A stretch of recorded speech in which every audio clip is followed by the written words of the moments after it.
લગ્ન ઈચ્છુક યુવકને દુલ્હન ઈજાગ્રસ્તના ઘરે બતાવી હોય, જેના કારણે છેતરાયેલા યુવકે નવસારીથી પેટ્રોલ ટ્રેન મારફતે ભરૂચમાં લાવી છેતરનારના પરિવારના એક સભ્યને સળગાવી દેવાનો પ્લાન કર્યો હોવાનો ખુલાસો ભરૂચ પોલીસની તપાસમાં થવા પામ્યો છે। કહેવાય છે કે એક દુલ્હન શોધવા માટે યુવકોએ ફાંફા મારવા પડે છે।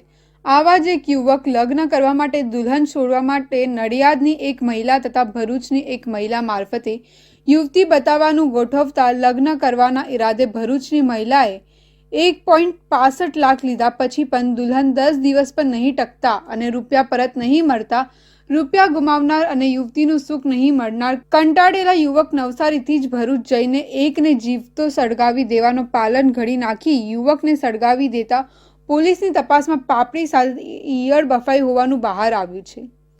ઘટનાની સમગ્ર હકીકત જાણે કે એમ છે। ભરૂચમાં 18મી માર્ચના બપોરના 3 વાગ્યાના અરસામાં પશ્ચિમ વિસ્તારમાં રહેતા કિશન નારન વસાવા પોતાના ઘરમાં હતો। તે દરમિયાન એક અજાણ્યો ઇસમ આવી કિશન વસાવાને દરવાજો ખખડાવતા કિશન વસાવાએ દરવાજો ખોલતા જ અજાણ્યા ઇસમો પ્લાસ્ટિકની થેલીમાં ભરેલ પેટ્રોલની થેલી મારી કેરોસીનનો દીવો નાખી તેને સળગાવી અજાણ્યો ઇસમ ભાગી જવા સફળ થયો હતો। જે સંદર્ભે અજાણ્યા ઇસમ વિરુદ્ધ પોલીસે હત્યાના પ્રયાસનો ગુનો દાખલ કર્યો હતો અને ઈજાગ્રસ્ત હજુ ભરૂચની ખાનગી હોસ્પિટલમાં ગંભીર રીતે દાઝી ગયો હોવાના કારણે સારવાર હેઠળ છે। સમગ્ર ગુનાનો ભેદ ઉકેલવા માટે Bharuch LCB technical team, B division police તથા પેરલ ફરલો સ્ક્વોડ ટીમ બનાવી સંપૂર્ણ પ્રકરણમાં ઝીણવટભરી તપાસ કરવામાં અજાણ્યા ઇસમ જામનગરના ગુલાબનગરના રાજપાર્કમાં રહેતો દિલીપ રમેશ ઉર્ફ રામજી સોલંકી હોવાનું પ્રાથમિક તપાસમાં સામે આવતા પોલીસ આરોપીને ઝડપી પાડીને કાયદેસરની કાર્યવાહી શરૂ કરી છે। આજથી 2 દિવસ પહેલા ભરૂચ શહેરના વસંત મિલની ચાલમાં રહેતા એક કિરણ વસાવા નામના 23 વર્ષના યુવક ઉપર એક ઇસમે પેટ્રોલ છાંટીને મોઢે માસ્ક બાંધીને કિશન વસાવાને જીવતો સળગાવી નાખવાની કોશિશ કર્યા બાબતનો ગુનો ભરૂચ શહેરના બી ડિવિઝન પોલીસ સ્ટેશનમાં દાખલ થયો હતો। ભરૂચ બી ડિવિઝન પોલીસ સ્ટેશને આઈપીસી કલમ 307 મુજબનો ગુનો દાખલ કરેલો।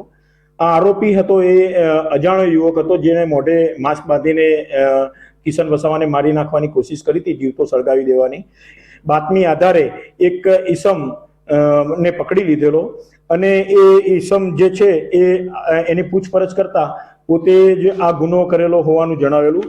આરોપી દિલીપ રમેશ ઉર્ફે રામજી સોલંકીને ભરૂચમાં કિશન વસાવાના ઘરે લગ્ન કરવા માટે યુવતી બતાવવામાં આવી હતી અને આરોપી સાથે યુવતીના ફુલાહર કરાવી આપવામાં આવ્યા હતા અને યુવતી 10 દિવસમાં આરોપીના ઘરેથી ભાગી ગઈ હોય અને તે બદલમાં જે મહિલા યુવતીના બહાને રૂપિયા 1.65 લાખ રૂપિયા લીધા હતા અને પરત આપવાની દાનત ન હોય, જેના કારણે જે ઘરમાં યુવતી બતાવતી હતી તે ઘરમાં જે મળે તેને જીવતો સળગાવી દેવાનો મક્કમ મન બનાવી ગુનો કર્યો હતો।